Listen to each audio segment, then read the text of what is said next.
O aroma intenso a alho refogado e coentros frescos pairava na tasca de Lourdes, um pequeno refúgio de autenticidade no coração de Alfama. João Caetano, 38 anos de vida e uma alma antiga de cozinheiro, movia-se com uma agilidade que desmentia a sua corpulência. O seu corpo negro e obeso, tantas vezes alvo de olhares e sussurros mal disfarçados nas ruas de Lisboa, encontrava ali, entre panelas de barro e azulejos gastos pelo tempo, um santuário. Hoje, era uma cataplana de marisco que borbulhava suavemente ao lume, prometendo o sabor do mar e da tradição.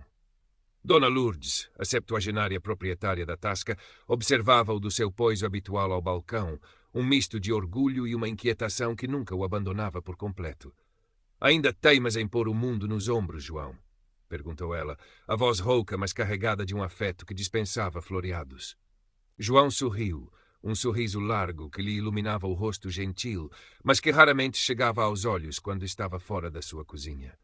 «O mundo é pesado, Dona Lourdes. Alguém tem de o carregar.» A verdade era que o peso que sentia não era o do mundo, mas o dos olhares alheios, dos julgamentos silenciosos que o acompanhavam desde que se lembrava. A sua pele, o seu corpo, pareciam ser um convite constante a opiniões não solicitadas. Ainda se recordava, com uma nitidez dolorosa, do dia na escola de hotelaria, anos atrás. Um chefe de renome, convidado para uma demonstração, provara o seu prato, elogiar a técnica, o sabor. Mas depois, o olhar condescendente, a frase que se gravara a fogo na sua memória: «Tem talento, rapaz.» Mas sejamos francos, a alta cozinha exige uma certa apresentação. Gordos não têm lugar neste palco. A gargalhada dos colegas, o seu próprio embaraço a queimá-lo por dentro. Desde então, João refugiara-se na cozinha de tascas como a de Dona Lourdes, lugares onde o sabor falava mais alto que a imagem. Naquela tarde, porém, algo diferente pairava no ar, para além do cheiro da cataplana. Dona Lourdes deslizou uma revista de gastronomia pelo balcão. «Olha aqui, o Almalusa, aquele restaurante novo e chique do Chiado, do tal Ricardo Valente, anda à procura de um subchefe. Dizem que querem alguém com experiência em cozinha tradicional para lhes dar um toque de autenticidade moderna.» Ela ergueu uma sobrancelha. «O teu bacalhau com natas, João, dá 10-0 a essas espuminhas e esses pós mágicos que eles servem por lá. Por que não tentas?» O coração de João deu um salto, uma mistura de esperança e pavor. O Almalusa era o epítome da sofisticação lisboeta, o tipo de lugar que ele só via nas revistas, sentindo sempre uma pontada de desejo e a certeza amarga de que nunca lhe pertenceria. Ricardo Valente era um nome que ecoava nos círculos gastronómicos, sinônimo de inovação, mas também sussurrava-se de um certo elitismo. «Eu, Dona Lourdes, no Almalusa?» Riu-se, um riso sem alegria. «Acho que o meu perfil, como eles gostam de dizer, não se enquadra muito bem na decoração minimalista deles.» «Deixa de treta, João», retorquiu ela, com a sua franqueza habitual. «O teu perfil é o de um cozinheiro de mão cheia. O resto é conversa para encher chouriços. Vai lá. Mostra-lhes o que vales. O pior que pode acontecer é mandarem-te passear, e isso, meu amigo, já tu conheces de cor e salteado.» As palavras de Dona Lourdes, duras mas carregadas de uma fé inabalável no seu talento, ecoaram em João. Talvez ela tivesse razão. Talvez estivesse na hora de enfrentar os seus fantasmas, de desafiar os Ricardos Valentes deste mundo. Com um suspiro que carregava anos de hesitação, João pegou na revista. O anúncio era discreto, elegante, quase intimidante. Mas por baixo do verniz da sofisticação havia um apelo à tradição, à alma da cozinha portuguesa. E isso, João sabia, ele tinha de sobra. A decisão tomada, um misto de ansiedade e uma faísca de determinação acendeu-se nele. Passou os dias seguintes a aperfeiçoar mentalmente o prato que apresentaria, caso tivesse a oportunidade. Não seria uma espuma etérea ou uma desconstrução irreconhecível. Seria algo seu, algo que contasse a sua história, a história dos sabores de Portugal, com a sua assinatura inconfundível. Seria um polvo alagareiro revisitado, um clássico que ele elevava a um novo patamar de sabor e textura. O dia da entrevista no Almalusa chegou mais rápido do que João gostaria. Vestiu a sua melhor camisa, a que lhe parecia menos apertada, e tentou domar o nervosismo que lhe revirava o estômago. O Chiado fervilhava com turistas e lisboetas apressados, um contraste gritante com a calma matinal de Alfama. O Almalusa impunha-se pela sua fachada discreta, mas imponente. Ao entrar, foi envolvido por um ambiente de luxo minimalista. Tons neutros, design depurado, uma luz fria e estudada. Sentiu-se, como sempre se sentia nestes ambientes, um peixe fora de água, a sua corpulência e a sua pele escura a destacarem-se ainda mais contra a palidez elegante do espaço. Ricardo Valente recebeu no seu escritório, um espaço que parecia mais uma galeria de arte do que o gabinete de um chefe. Era exatamente como as revistas o descreviam. 40 e poucos anos, branco, atlético, o cabelo impecavelmente penteado, um fato caro a assentar-lhe como uma luva. O seu aperto de mão foi firme, o sorriso profissional, mas os olhos de Ricardo Valente eram frios, analíticos, e percorreram João de cima a baixo numa avaliação que durou apenas um segundo, mas que pareceu uma eternidade. João Caetano, presumo, disse Valente, a voz polida, mas com um tom que João conhecia bem, o tom de quem se sente superior. O seu currículo é interessante. Muita experiência em tascas, vejo eu. Havia um leve traço de desdém na palavra tascas. Acredito que a verdadeira alma da nossa cozinha reside nesses lugares, senhor Valente, respondeu João, tentando manter a voz firme. A prova prática foi na cozinha do Alma Lusa, um prodígio de aço inoxidável e tecnologia. Era um mundo à parte da pequena e acolhedora cozinha de Dona Lourdes.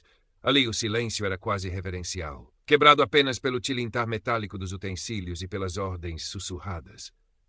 João sentiu os olhares dos outros cozinheiros, jovens, maioritariamente brancos, ísguios, movendo-se com uma precisão quase coreografada.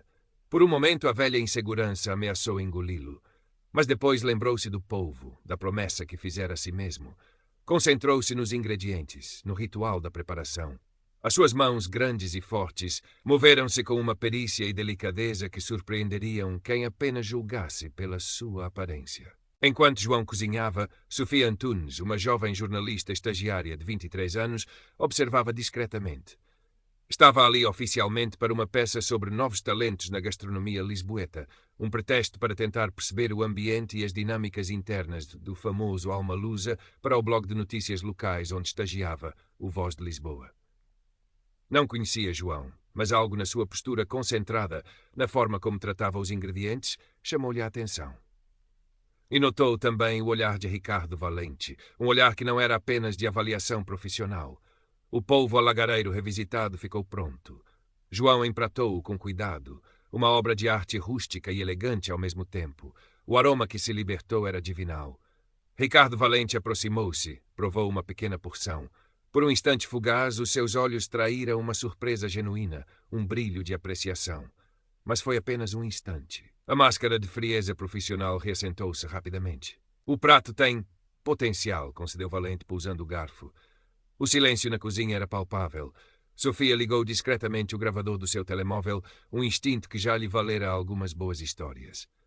Mas, senhor Caetano, continuou a voz agora ainda mais fria, quase cortante, o Alma Lusa não vende apenas comida. Vendemos uma experiência completa. Imagem, sofisticação, um certo padrão estético.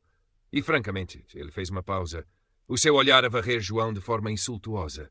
A sua imagem pessoal não se alinha com a nossa marca. Precisamos de dinamismo, de uma certa leveza visual na nossa equipa. Receio que não seja o perfil adequado. As palavras caíram sobre João como pedras. Perfil adequado. A mesma velha história, embrulhada em palavras mais finas, mas com o mesmo veneno. Sentiu o sangue a fugir-lhe do rosto, a humilhação a subir-lhe pela garganta como um vômito amargo. Os outros cozinheiros desviavam o olhar, alguns com um desconforto visível, outros com uma indiferença estudada. Sofia, no seu canto, sentiu o estômago revirar-se de raiva. A gravação continuava. João apenas conseguiu anuir, incapaz de proferir uma palavra. A sua paixão, o seu talento, a sua alma de cozinheiro, tudo reduzido a uma questão de imagem pessoal. Agradeceu mecanicamente e saiu daquela cozinha imaculada e fria, sentindo-se mais sujo e pesado do que nunca. Lá fora, o sol do chiado parecia gozar com a sua miséria. Deixou-se levar pelas ruas, sem rumo, o eco das palavras de Ricardo Valente a persegui-lo. Não se alinha com a nossa marca. A marca. Era isso que ele era? Uma nódoa numa marca imaculada? A raiva começou a borbulhar por baixo da camada de vergonha e tristeza. Raiva de Valente, raiva do mundo, raiva de si mesmo por ter acreditado, nem que fosse por um momento, que poderia ser diferente. Sofia Antunes não perdeu tempo. Assim que saiu do Alma Lusa, ouviu a gravação. As palavras de Ricardo Valente eram claras e inequívocas. Aquilo não era apenas uma rejeição profissional. Era discriminação pura e simples, baseada na aparência de João. Sentiu o sangue de jornalista a ferver. Aquela história tinha de ser contada. No dia seguinte procurou a tasca da Lourdes em Alfama. Encontrou João a limpar peixe com uma fúria contida, os nós dos dedos brancos. Dona Lourdes olhou para Sofia com desconfiança. Sou jornalista do Voz de Lisboa, apresentou-se Sofia. Estava ontem no Almalusa. Ouvi o que o Sr. Valente lhe disse. João parou o que estava a fazer, o rosto fechado. E então, veio fazer um artigo sobre o cozinheiro gordo e preto que não tem perfil para a alta cozinha. A amargura na sua voz era palpável. Vim porque o que ele fez é inaceitável, disse Sofia, a voz firme. Tenho a conversa gravada. Com a sua permissão, gostava de contar a sua história. Pode ser anónimo, se preferir. Mas as pessoas precisam de saber que este tipo de coisas acontece. João hesitou. A ideia de reviver a humilhação de se expor era aterradora. Mas depois olhou para Dona Lourdes, que lhe lançou um olhar de encorajamento silencioso. Lembrou-se da sua promessa a si mesmo, de não se deixar esmagar. E pensou em todos os outros Joões por aí, com os seus talentos escondidos, silenciados pelo preconceito. Está bem, disse finalmente a voz baixa, mas resoluta. Conte, mas por enquanto não use o meu nome. Sofia sentiu um arrepio de entusiasmo profissional, mas também uma responsabilidade crescente. Durante os dias seguintes, mergulhou na investigação. Falou com antigos funcionários do Almalusa e de outros restaurantes por onde Ricardo Valente passara. Alguns tinham medo de falar, mas outros, sob promessa de anonimato, confirmaram um padrão de comportamento elitista, de comentários depreciativos sobre a aparência de empregados, de uma cultura de trabalho tóxica escondida sob uma fachada de glamour. Alguns tinham medo de falar, mas outros, sob promessa de anonimato, confirmaram um padrão de comportamento elitista, de comentários depreciativos sobre a aparência de empregados, de uma cultura de trabalho tóxica escondida sob uma ziz. O primeiro artigo de Sofia saiu no Voz de Lisboa, uma semana depois. Intitulava-se O Sabor Amargo do Preconceito na Alta Cozinha Lisboeta. Não nomeava João, referindo-se a ele como um talentoso cozinheiro de raízes tradicionais, mas citava as palavras exatas de Ricardo Valente, transcritas da gravação. O artigo era incisivo, questionando os critérios de mérito e imagem na restauração de luxo. A reação inicial foi mista. Nos comentários online, alguns leitores expressavam choque e indignação. Outros defendiam o Almalusa, falando na liberdade de gestão e na importância da imagem de marca. O próprio restaurante emitiu uma nota lacônica, falando em processos de seleção rigorosos baseados exclusivamente no mérito profissional e lamentando quaisquer mal-entendidos que possam ter surgido. A resposta do Almalusa, pela sua arrogância e falta de sensibilidade, apenas serviu para inflamar mais os ânimos. João acompanhava tudo com um misto de apreensão e uma estranha sensação de alívio. Já não estava sozinho na sua humilhação. A sua história, mesmo anónima, estava a gerar debate. Sofia não se deixou intimidar. Preparou um segundo artigo, desta vez com testemunhos anónimos de outros ex-funcionários que corroboravam a cultura de discriminação no Almalusa e noutros estabelecimentos liderados por Valente. A hashtag Almalusa sem alma começou a surgir timidamente nas redes sociais. A pressão começou a montar. Outros órgãos de comunicação social, inicialmente hesitantes, começaram a pegar no tema. O nome de Ricardo Valente, antes associado apenas a estrelas Michelin e pratos sofisticados, começava a ser ligado a palavras como preconceito e discriminação. Foi então que João recebeu um telefonema. Era de uma conhecida plataforma online de debates sobre temas sociais. Tinham lido os artigos, acompanhado a polémica. Convidavam-no a participar num debate em direto, online, sobre preconceito e mérito na restauração, quem define os padrões. Queriam ouvir a sua voz, a sua história, em primeira mão. O medo voltou a apoderar-se de João. Sair do anonimato, dar a cara, expor-se daquela maneira, era aterrador. E se fosse ridicularizado? E se as suas palavras fossem distorcidas? Mas, por outro lado, sentia que chegara a um ponto de não retorno. O seu silêncio agora seria uma forma de conivência. Tens de ir, João, disse-lhe Dona Lourdes, os olhos a brilhar com uma convicção feroz. Não por ti, mas por todos os que não têm voz. Vai lá e cozinha para eles com as tuas palavras. Mostra-lhes a alma que esses parolos engravatados não conseguem ver. Sofia também o encorajou. A tua história já está a ajudar muita gente, João. Dar a cara vai dar-lhe ainda mais força. E eu estarei lá a apoiar-te. Com o coração aos saltos, mas com uma nova determinação a crescer no peito, João aceitou o convite. A data do debate foi marcada. Ricardo Valente também fora convidado, mas declinou, alegando incompatibilidade de agenda e enviando uma nota a reafirmar a lisura dos seus processos. A sua ausência apenas reforçou a narrativa de arrogância. Nos dias que antecederam o debate, João mal conseguiu dormir. Revia mentalmente o que queria dizer, as injustiças que queria denunciar. Mas, mais do que tudo, queria falar da sua paixão, da beleza da cozinha que une as pessoas, que celebra a diversidade de sabores e de quem os cria. Decidiu que não iria apenas falar, iria cozinhar. Algo simples, simbólico. Um caldo verde, a mais humilde e democrática das sopas portuguesas, mas feito com a sua alma. A noite do debate chegou. No pequeno estúdio improvisado na redação do Voz de Lisboa, com Sofia a seu lado a dar-lhe força, João sentou-se em frente à câmara. As luzes eram fortes, o silêncio opressor. Milhares de pessoas assistiam online. Respirou fundo. Começou por contar, com uma simplicidade desarmante, a sua história. O sonho de infância, o amor pelos tachos e panelas herdado da avó, a humilhação na escola de hotelaria, os anos a cozinhar em tascas, a esperança renovada ao candidatar-se ao Almalusa e depois as palavras cruéis de Ricardo Valente. A sua voz, no início trêmula, foi ganhando firmeza à medida que falava. Não havia raiva, apenas uma tristeza profunda e uma dignidade inabalável. Depois, falou da sua cozinha. Enquanto descrevia a preparação do caldo verde que fizera mais cedo, cujas imagens eram agora mostradas aos espectadores, os seus olhos brilhavam. Quem disse que o talento tem cor ou tamanho? Perguntou, olhando diretamente para a câmara. Quem ousou decretar que a beleza de um prato depende da estética de quem o cozinha e não da paixão e da verdade que lá se coloca? A minha pele é negra, o meu corpo é grande. E as minhas mãos? As minhas mãos sabem transformar os ingredientes mais simples em conforto, em memória, em alegria. Isso não é suficiente? A imagem que alguns procuram é vazia, se não tiver alma por dentro. E a alma, meus amigos, não se mede aos palmos, nem se pesa na balança.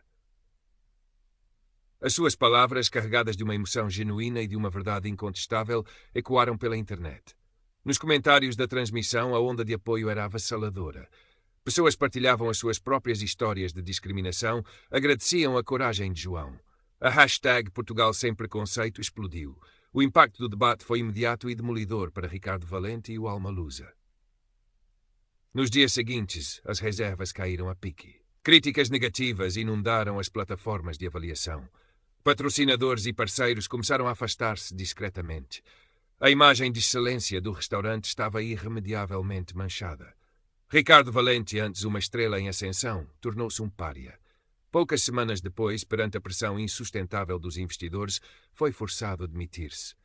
O Almalusa anunciou uma profunda reestruturação interna. E um compromisso renovado com a diversidade e inclusão, palavras que soaram ocas para muitos. Para João, a vida mudou radicalmente. De um cozinheiro anónimo e inseguro, tornou-se um símbolo de resistência e autenticidade. Foi inundado com mensagens de apoio, convites para eventos, propostas de colaboração. A sua história inspirou outros a denunciarem situações semelhantes. Mas João não se deixou deslumbrar. O que ele queria, mais do que fama, era cozinhar, criar, partilhar. Com a ajuda de uma campanha de crowdfunding online, iniciada por Sofia e rapidamente abraçada por milhares de anónimos, e com um pequeno, mas significativo investimento de Dona Lourdes, que vendeu umas joias de família que já não lhe faziam falta, João realizou o seu sonho mais antigo.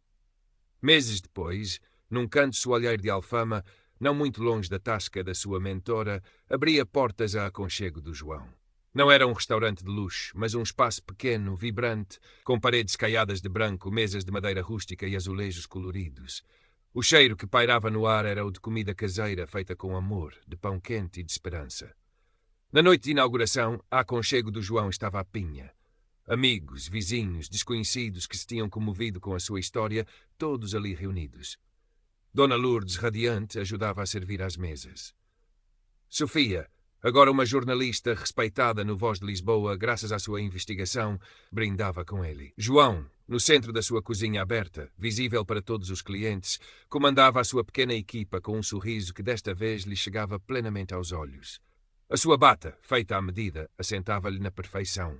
Movia-se com a confiança de quem finalmente encontrara o seu lugar, o seu palco. Olhou em volta, para as mesas cheias, para os rostos felizes, para o burburinho alegre das conversas.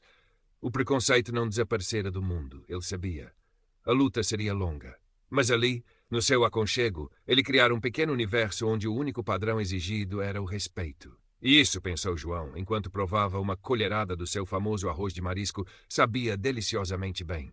A sua alma, antes pesada, estava finalmente leve. E a sua cozinha, mais do que nunca, falava por si.